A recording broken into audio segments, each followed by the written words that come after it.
Fast గా వెళ్తారు. చివరికి ఈ గ్రూప్ ఒక డోర్ ని చేరుకుంటారు, కానీ దాన్ని ఓపెన్ చేయడం కుదరదు. లూషియా దగ్గర గొడ్డలి ఉంటుంది, దాంతో తను డోర్ ని బ్రేక్ చేస్తుంది. కానీ వెంటనే డోర్ ఓపెన్ చేసుకుని పరిగెట్టి వచ్చిన ఒక జాంబీ ఆ కేర్ టేకర్ పైన జంప్ చేసి ఆమె మెడ కొరికి ఆమెను ఇన్ఫెక్ట్ చేస్తుంది. హీరో ఇంకా లూషియా ఇద్దరు కలిసి టీం వర్క్ చేసి ఆ జాంబీని చంపేస్తారు. ఇన్ఫెక్ట్ అయిన ఆ కేర్ టేకర్ వాళ్ళ దగ్గర మీరు పిల్లల్ని కాపాడండి, నా గురించి ఆలోచించకండి అని చెప్తుంది. ఆమె వచ్చిన దారిలోనే వెళ్ళిపోతే హీరో ఇంకా మిగతా వాళ్ళు బాధతో ముందుకు వెళ్తారు. ఒక ప్లేస్ లో చాలా జాంబీస్ ఉంటాయి. హీరో తన వెపన్తో ఆ జాంబీస్ ని ఏం చేస్తూ మిగతా వాళ్ళందరినీ సౌండ్ చేయకుండా ఆపోజిట్ లో ఉన్న డోర్ వైపుకు వెళ్ళమంటాడు. ప్రతి ఒక్కరూ అలానే చేస్తారు. లూషియా ఆ పిల్లల కోసం డోర్ ని ఓపెన్ చేస్తుంది. వెనకాలే విక్టర్ కూడా ఉంటాడు, కానీ వాళ్ళలో ఒక చిన్న పాప అక్కడ ఉన్న జాంబీల్లో తన తల్లిని చూసి అమ్మ అని సౌండ్ చేస్తుంది.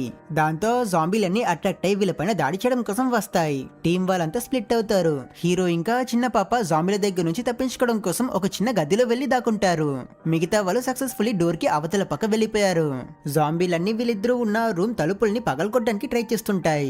కానీ అప్పుడే అక్కడికి ఆ చెడ్డవాళ్ళు కూడా వచ్చి వాళ్ళు ఆ జాంబీస్ అన్నిటిని షూట్ చేసి చంపేస్తారు. ఇక బయటికి వెళ్తే వాళ్ళ చేత చనిపోతామని హీరో వేరే దారిని యూజ్ చేసుకుని లూషియా, విక్టర్ ఇంకా మిగతా పిల్లలతో పాటు జాయిన్ అవుతాడు. అందరూ సేఫ్ అని రిలాక్స్ అవుతారు, కానీ వీళ్ళకి ఎక్కువ టైం లేదు. అండ్ ఇప్పుడే వీళ్ళు ముఖ్యమైన ప్రాబ్లమ్ ని ఫేస్ చేయాలి. బయట ఉన్న జాంబీస్ ని దాటుకుని వెళ్ళాలి.